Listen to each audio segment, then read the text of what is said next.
Hi friends, welcome back to BM Food Junction. இன்றைக்கி நம்மளோட சேனலில் வாழை மீன் வச்சு புட்டு எப்படி செய்யலான்னு பார்க்க போகிறோம். வாழை மீனில் முள் நிறையவே இருக்கும், பட் புட்டு செஞ்சு சாப்பிட்டிங்க அப்படின்னா ரொம்பவே நல்லாயிருக்கும். ட்ரை பண்ணி பாருங்கள்.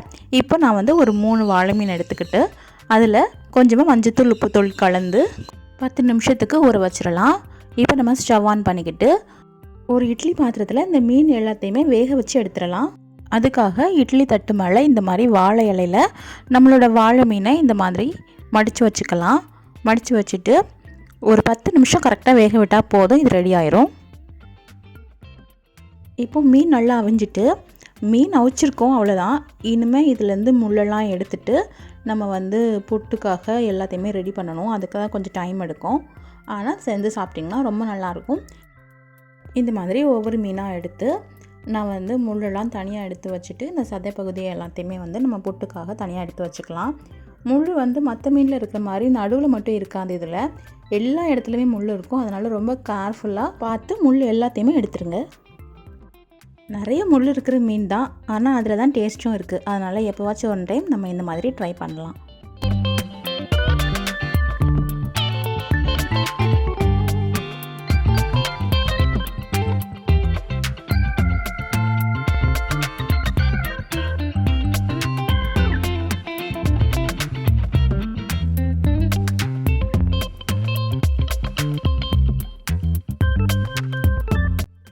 இப்படி முள் எல்லாமே எடுத்துட்டு நம்ம இந்த மீனை மட்டும் தனியாக எடுத்து வச்சுக்கிட்டோம். இப்போ நம்ம புட்டு செய்ய ஆரம்பிக்கலாம். ஸ்டவ் ஆன் பண்ணிவிட்டு ஒரு பாத்திரம் வச்சுருங்க. இந்த பாத்திரத்தில் ஆயில் ஆட் பண்ணணும். ஒரு 2 டேபிள் ஸ்பூன் அளவுக்கு நல்லெண்ணெய் ஆட் பண்ணியிருக்கிறேன். நல்லெண்ணெய் ஆட் பண்ணதுக்கு அப்புறமா நம்ம இதில் 1 டீஸ்பூன் அளவுக்கு கடுகு, 1 டீஸ்பூன் அளவுக்கு ஜீரகம், இது ரெண்டையும் ஆட் பண்ணிக்கலாம். இது நல்லா பொரியட்டும்.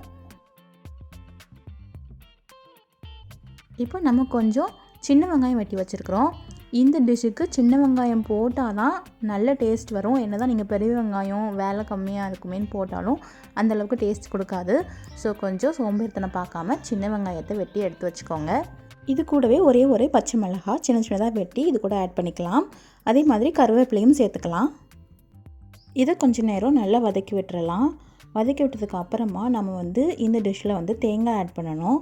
தேங்காய் நான் 1 கப் அளவுக்கு ஆட் பண்ணியிருக்கிறேன். அதாவது ஒரு பாதி மூடி அளவு தேங்காவை நல்லா துருவி எடுத்து வச்சுருக்கிறேன்.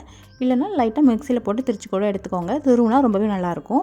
இதையும் போட்டு நல்லா இந்த தேங்காய் நல்லா வறுக்கணும்.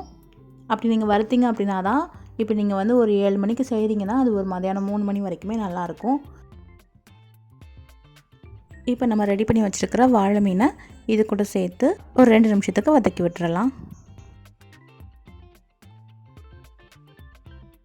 கடைசியாக கொஞ்சமாக மிளகுத்தூள் சேர்த்துக்கலாம். மிளகுத்தூள் உங்கள் காரத்துக்கு ஏற்றபடி நீங்கள் சேர்த்துக்கோங்க.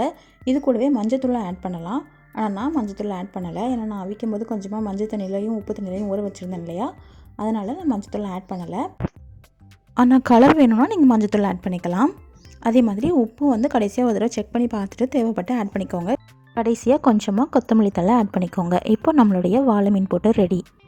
இந்த ரெசிபி பிடிச்சிருந்தா நம்ம சேனலில் மறக்காமல் சப்ஸ்கிரைப் பண்ணிக்கோங்க. தேங்க்ஸ் ஃபார் வாட்சிங்.